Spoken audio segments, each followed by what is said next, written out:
हरिनाथ शर्मा का, जो गरीब तो नहीं थे लेकिन अमीर भी नहीं थे। और इसी घर से शुरू होती है इन दो बहनों की कहानी। एक थी सीता, संस्कारों की मूरत, तो दूसरी थी गीता, घमंड की दुकान। शुरुआत में दोनों बहनें साथ साथ पली थीं, एक ही थाली में खाना, एक साथ सोना। लेकिन जैसे जैसे उम्र बढ़ी, गीता के मन में एक अजीब सी जलन नहर करने लगी। गांव में लोग सीता की तारीफ करते थे। सीता तो देवी जैसी है, एकदम माता सीता जैसी, शांत और दयालु। हाँ, सही कहा। ऐसी बहू मिले तो घर स्वर्ग बन जाए। ये बातें गीता के कानों में जहर बनकर उतरने लगी थी। मैं सुंदर हूँ, तेज हूँ, फिर सब सीता की ही तारीफ क्यों करते हैं? उसके पास तो न शक्ल है न अक्ल, उसके बावजूद सब उसी को मक्खन लगाते फिरते हैं। सीता को ये सब पता था, लेकिन वो चुप रहती, क्योंकि उसे लगता था गीता मेरी छोटी बहन है, समय के साथ समझ जाएगी। एक दिन हरिनाथ शर्मा ने दोनों को पास बुलाया। बेटा, अब तुम दोनों की शादी का समय आ गया है। सीता ने सिर झुका लिया, जबकि गीता की आंखों में चमक आ गई। पहले सीता के लिए राम का रिश्ता आया। राम गरीब था और खेत में काम करता था, लेकिन दिल से साफ और नेक दिल था। गीता ने जब ये सुना तो वो हंस पड़ी। वाह, बड़ी बहन को तो खेतीहर किसान मिल गया, अब तो जिंदगी मजे में कटेगी। वैसे भी इसे तो बंधुआ मजदूरी करना अच्छा लगता है। गीता की बात पर सीता ने कुछ नहीं कहा, जबकि हरिनाथ ने कहा, हाँ, वो गरीब है लेकिन मेहनती और ईमानदार है, और साथ ही नेक दिल भी। सीता उसके साथ बहुत खुश रहेगी। जी बाबूजी, जैसा आप ठीक समझे। वहीं दूसरी तरफ गीता के लिए मोहन का रिश्ता आया, जो एक जाना माना व्यापारी था। पक्का मकान, नौकर चाकर, सब कुछ था उसके पास। ये सुनते ही गीता का घमंड आसमान छूने लगा। देखा बाबूजी, किस्मत भी समझती है कि कौन किस लायक है। हरिनाथ ने गीता को जवाब नहीं दिया, क्योंकि वो उसकी रग रग से वाकिफ थे। खैर, शादी तय हो गई और जल्द ही दोनों बहनों की शादी भी हो गई। सीता शादी करके राम के साथ उसके घर आ गई। राम का घर छोटा था, छप्पर की छत, एक टूटी सी रसोई और कुछ कुछ बोरियों में रखा अनाज। सीता, मेरे पास ज्यादा कुछ तो नहीं है, लेकिन कोशिश करूंगा कि तुम्हें कभी किसी चीज की कमी ना हो।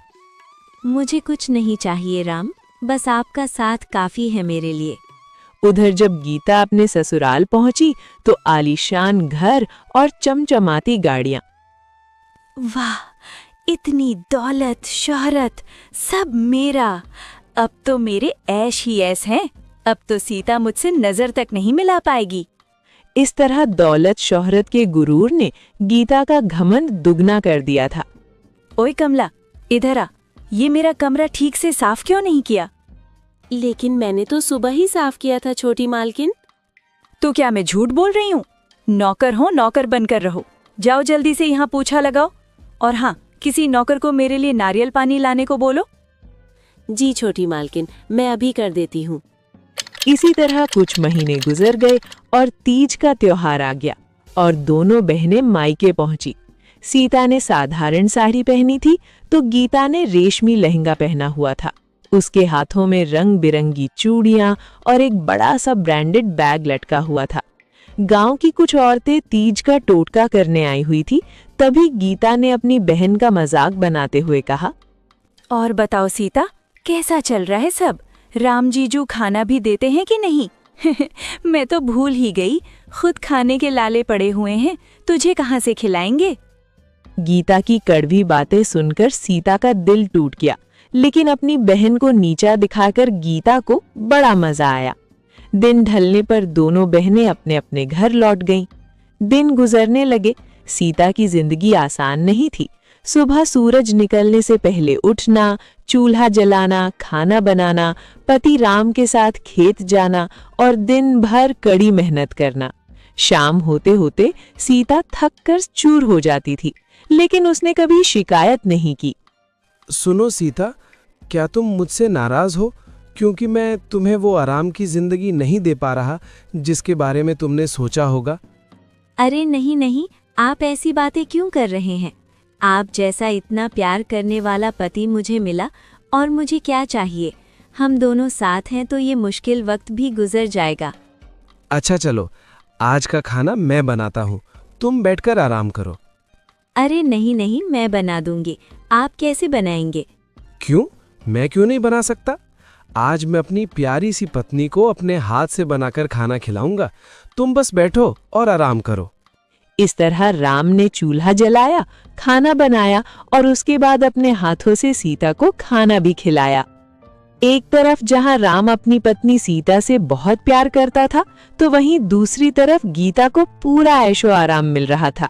लेकिन एक चीज की कमी उसे खलने लगी थी, और वो था पति का प्यार और इज्जत। एक रोज जब गीता नहाकर बाहर आई तो सिर पर पल्लू रखना भूल गई। तभी उसकी सास ममता ने उसे देख लिया। अरे मुही, मायके से कुछ सीखा नहीं क्या? घर में बहू कैसे रहती हैं, उसके तौर ठिकाने पता है कि नहीं? अरे तो अब छोरी नहीं रही, इस घर की बहू बन चुकी है। कम से कम इसकी मर्यादा का ख्याल तो रख। माफ कीजिए मम्मी जी, गलती हो गई, आगे से ध्यान रखूंगी। अरे क्या खाक ध्यान रखेगी, पता नहीं उन्होंने क्या देखकर तुझ जैसी 2 कौड़ी की लड़की से मेरे फूल से बच्चे की शादी कर दी। गरीब गवार कहीं की। अपनी सास की बात सुनकर गीता का दिल टूट गया। उसने जो ऐशो आराम सोचा था वो तो उसे मिला था, लेकिन उसके बदले में उसके हक का प्यार और इज्जत उसे छिन गई थी। शुरुआत में गीता की जिंदगी किसी रानी से कम नहीं थी। रेशमी साड़ियां, गहने, कपड़े, नौकर चाकर। लेकिन धीरे धीरे उसे एहसास होने लगा कि पति के प्यार बिना ये सब चीजें अधूरी हैं। मोहन दिन भर दुकान में रहता, शाम को घर आता थका हुआ और सीधे ही खाना खाकर सो जाता। इससे परेशान होकर एक दिन गीता ने कहा, तुम मेरे लिए समय क्यों नहीं निकालते? मोहन ने गीता की बात सुनकर बड़े ही सख्त लहजे में जवाब दिया, औरत हो औरत बनकर रहो, ज्यादा सवाल जवाब मत किया करो। तुम्हें सारा ऐशो आराम मिल रहा है, यही बहुत है। गीता जिसे अपने हुस्न पर गुरूर था, वो मोहन की बात सुनकर चकनाचूर हो गया। खैर, कुछ और दिन ऐसे ही गुजर गए और एक दिन खबर आई कि मोहन का एक बड़ा सौदा डूब गया है। कारोबार में बड़ा भारी नुकसान हो गया था। माँ, दुकान में बहुत बड़ा नुकसान हो गया है। जो बड़ा ऑर्डर आया हुआ था वो अचानक से क्लाइंट ने मना कर दिया। उस पर हमने कर्ज लेकर भारी इन्वेस्टमेंट कर दी थी। अब हम बुरी तरह कर्ज में डूब चुके हैं। बेटा, तू चिंता मत कर, जल्द ही सब ठीक हो जाएगा। बिजनेस में तो ऊंच नीच होती रहती है। ऐसे ही कुछ दिन गुजरे और मोहन की दुकान पर कर्ज बढ़ने लगा। लोगों ने उधार समय पर वापस नहीं किया। मोहन का बहुत पैसा फंस गया और सास ममता का लहजा भी गीता के लिए बदल गया। बहू, अब साज श्रृंगार कम करो, हालात को समझो। इन गहने जेवरात को मुझे दे दो, जरूरत में काम आएंगे। इस तरह गीता ने अपने सारे गहने जेवरात उतारकर अपनी सास को दे दिए। जो गीता एक रानी की तरह रहती थी, इसके हालात अचानक से एक नौकरानी जैसे हो गए थे। उधर राम ने एक नया फैसला लिया। उसने कहा, सीता, अब हम सिर्फ फसल पर नहीं जी सकते, हमें कुछ और भी करना होगा। सीता ने भी राम की हिम्मत बढ़ाई। जी, जैसा आप सही समझे, मैं आपके हर फैसले में आपके साथ हूँ। तो फिर ठीक है सीता, मैं शहर में एक छोटी सी दुकान किराए पर ले लेता हूँ। हम खेत में ताज़ा फल सब्जियां उगाकर वहाँ बेचा करेंगे। इससे हमें मंडी से 10 गुना मुनाफा होगा। बहुत अच्छा विचार है जी, मैं आपके साथ हूँ। हम बहुत मेहनत करेंगे। इस तरह दोनों ने मिलकर सब्जियां उगाना शुरू किया और राम उन्हें मंडी में बेचने की जगह शहर के बाजार में ले जाकर बेचने लगा। एक शाम जब राम सब्जियां बेचकर वापस घर आया, अरे सुनो सीता, बाहर तो आओ जरा। राम की आवाज सुनकर सीता घर से बाहर आई तो उसने देखा कि राम के हाथ में कुछ बैग लटके हुए थे। अजी, क्या हुआ? आप बहुत खुश लग रहे हो। अरे सीता, खुशी की तो बात ही है। तुम्हें पता है, आज मैं 10,000 की सब्जियां बिक गईं। अगर ऐसे ही रहा तो जल्द ही हम अमीर हो जाएंगे। अजी ये तो सच में बहुत खुशी की बात है। अगर रोज ऐसे ही कमाई होने लगी तो हम हर महीने 3 लाख तक कमा लेंगे। हाँ सीता, ये सब तुम्हारी वजह से ही हो पाया है। अगर तुम मेरे साथ ना होती तो शायद ही ये कभी मुमकिन हो पाता। अजी ये भी कोई कहने की बात है।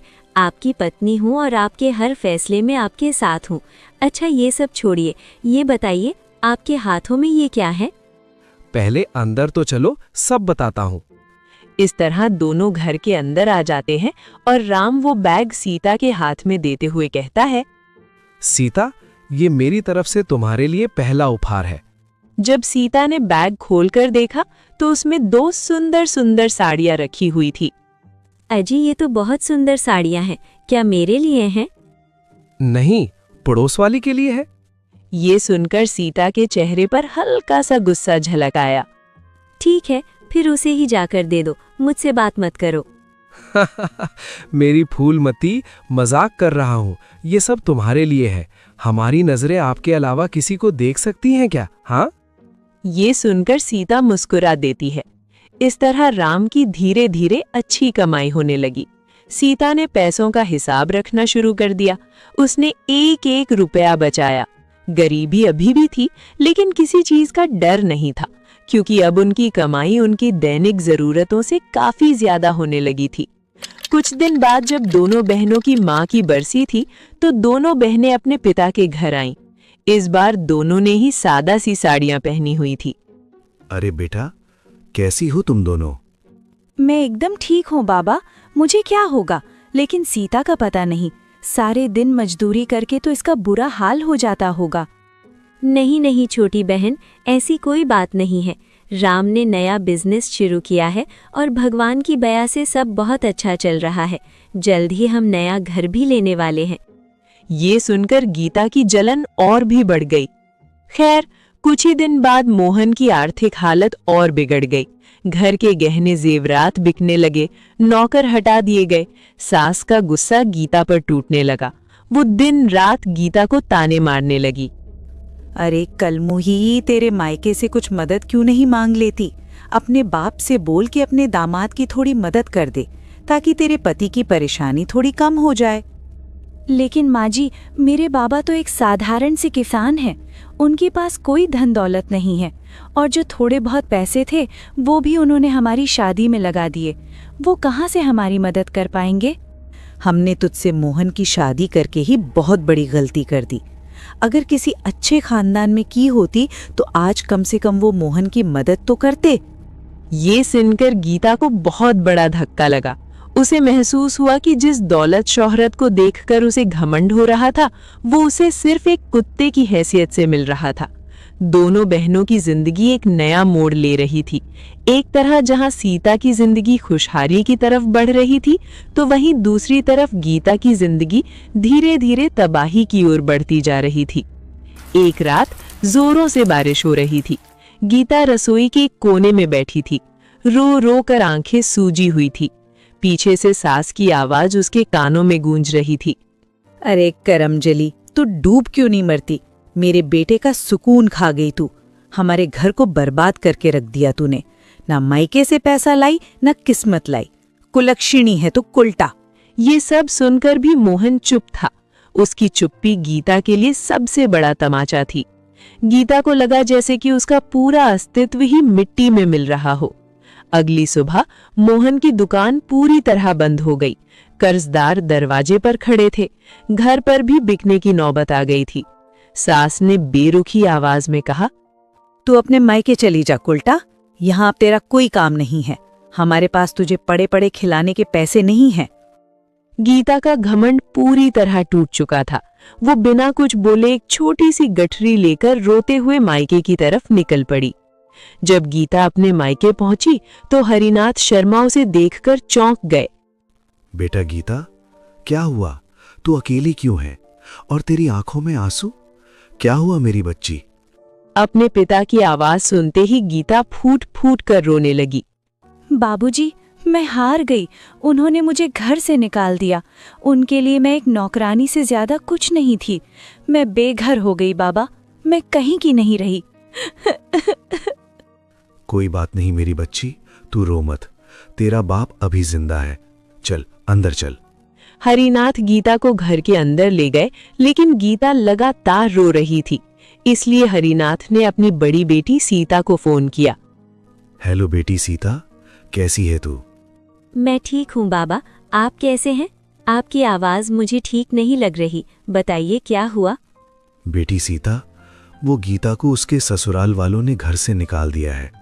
इस तरह हरिनाथ शर्मा ने पूरी बात बता दी। आप चिंता मत कीजिए बाबा, मैं घर आती हूँ। जब सीता अपने मायके आई तो लगभग रात ढल चुकी थी। वो सीधा गीता के कमरे में गई। गीता दीवार का सहारा लेकर रो रही थी। ओह, तो अब हमारी ताड़का इतनी कमजोर हो गई कि हार मानकर रोने लगी। ये सुनकर गीता ने सीता की तरफ देखा। उसकी आंखों में लाचारी और पश्चाताप दोनों झलक रहा था। अचानक गीता उठी और सीता के पैरों में गिर पड़ी। बहन, मुझे माफ कर दे, मैंने तेरे साथ बहुत बुरा बर्ताव किया है। शायद भगवान ने मुझे इसी की सजा दी है। गीता का ये रूप देखकर सीता सन्न रह गई। मैंने तुझे हमेशा नीचा दिखाया, तेरी गरीबी का मजाक उड़ाया, और आज मैं खुद खाली हाथ हूँ। मेरे साथ जो भी हुआ वो सब मेरे कर्मों का फल है, जो मैं भुगत रही हूँ। सीता ने ढांढस बंधाते हुए गीता को उठाया। रो मत बहन, बहनें तो आपस में लड़ती हैं, झगड़ती हैं, लेकिन इसका मतलब ये तो नहीं कि हम एक दूसरे से अलग हैं या नफरत करते हैं। चल अब रोना बंद कर। नहीं बहन, मुझे समझ आ गया है, पैसा नहीं इंसान बड़ा होता है। ये सुनकर सीता की आंखों से आंसू बह निकले। उसने गीता को गले से लगा लिया। अरे पागल, बहनें माफी नहीं मांगती, एक दूसरे को संभालती हैं। चल अब रोना बंद कर, वरना मार खाएगी बड़ी बहन से। इस तरह रात गुजर गई। अगले दिन सीता ने राम से बात की। राम, मैं चाहती हूँ कि गीता हमारे साथ काम करे, इससे वो ये सब भूल पाएगी और जिंदगी में आगे बढ़ पाएगी। राम ने बिना सवाल पूछे कहा, ठीक है सीता, जैसा तुम चाहो। गीता तुम्हारी बहन है, इसका मतलब वो मेरी भी बहन है। गीता राम और सीता के साथ मेहनत करने लगी। सुबह जल्दी उठना, खेत जाना, खेत में पानी देना, सब्जियां तोड़ना, निराई गुड़ाई करना और राम के साथ शहर जाकर दुकान पर सब्जियां बेचना। गीता के हाथ छिल गए, कमर दुख गई और एक दिन गीता ने रोते हुए कहा, मैं ये सब नहीं कर सकती सीता, मुझसे नहीं हो पाएगा, मैं तुम्हारी जितनी मजबूत नहीं हूँ। गीता की बात सुनकर सीता ने शांत स्वर में कहा, हिम्मत मत हार गीता, मैंने भी सीखा था, तू भी सीख जाएगी और एक दिन कामयाबी तेरे कदम चूमेगी। इसी तरह दिन बीतने लगे। गीता ने राम और सीता के साथ काम करके कुछ पैसे इकट्ठे किए और खुद का एक रेस्टोरेंट खोलने का निश्चय किया। राम और सीता ने गीता का साथ दिया और जल्द ही गीता और सीता ने मिलकर पार्टनरशिप में शहर के बीचों बीच एक रेस्टोरेंट खोल लिया। रेस्टोरेंट बहुत अच्छा चलने लगा और जल्द ही गीता और सीता का नाम स्टार्टअप आइकन गर्ल्स के रूप में मशहूर हो गया। एक दिन मोहन हरिनाथ के घर आया। नमस्ते पिताजी, गीता कहाँ है? अब तुझे गीता से क्या काम है? उसे दिया दुख काफी नहीं था क्या, जो तू फिर से चला आया जले पर नमक छिड़कने? ऐसा मत बोलिए पिताजी, मुझसे भारी गलती हो गई। मैं गीता को वापस अपने साथ ले जाने आया हूँ। मैं इतनी परेशानियों के बीच क्या सही है और क्या गलत समझ ही नहीं पाया। बेटा, जो इंसान सही गलत न समझ पाया इसलिए मेरी बेटी को छोड़ दिया, तो उस इंसान के साथ मैं अपनी बेटी को दोबारा कैसे भेज दूं? को मेरी बेटी को इंसान नहीं कोई सामान समझता हो। ऐसा मत बोलिए पिताजी, मुझे अपनी गलती का एहसास है। मैं फिर कभी ऐसा नहीं करूँगा। मोहन बोल ही रहा था कि तभी पीछे से सीता और गीता भी वहां आ गईं। मोहन, तुम यहाँ क्या कर रहे हो? मैं गीता को अपने साथ वापस ले जाना चाहता हूँ। इतना सब करके तुम्हारा मन नहीं भरा कि तुम वापस आ गए? सीता, तुम बीच में मत बोलो। मैं गीता से बात कर रहा हूँ, तुम हमारे बीच मत आओ। मोहन की बात सुनकर गीता ने तीखे अंदाज में कहा, मिस्टर मोहन, तमीज में रहकर बात कीजिए। आप मेरी बहन से बात कर रहे हैं और मुझे आप ये बताइए, आज अचानक आपको मेरी याद कैसे आ गई? क्योंकि मुझे अपनी गलती का एहसास है। मैं तुम्हें वापस अपने साथ ले जाना चाहता हूँ। क्या मजाक है, मैं तुम्हारा अफसोस अच्छे से जानती हूँ। आज मेरे पास दौलत शोहरत आ गई तो तुम्हें मेरी याद आ गई। तुम सिर्फ लालची इंसान हो मोहन, बिन पेंदे के लोटे की तरह, जो आज यहाँ तो कल वहाँ। अपनी हद में रहो गीता, तुम मेरी बेइज्जती कर रही हो। बेइज्जती उसकी की जाती है जिसकी कोई इज्जत हो। आप जैसे लोगों की तो कोई इज्जत नहीं होती। अब चले जाइए यहाँ से, वरना हमें धक्के देकर बाहर निकालना पड़ेगा। मैं तुम सबको देख लूंगा। हाँ हाँ, देख लेना, अब जा यहाँ से। इस तरह मोहन आग बबूला होकर वहां से चला जाता है। इसके बाद दोनों बहनों ने बहुत तरक्की की और सीता और राम ने मिलकर गीता के लिए बहुत अच्छा लड़का ढूंढा और गीता की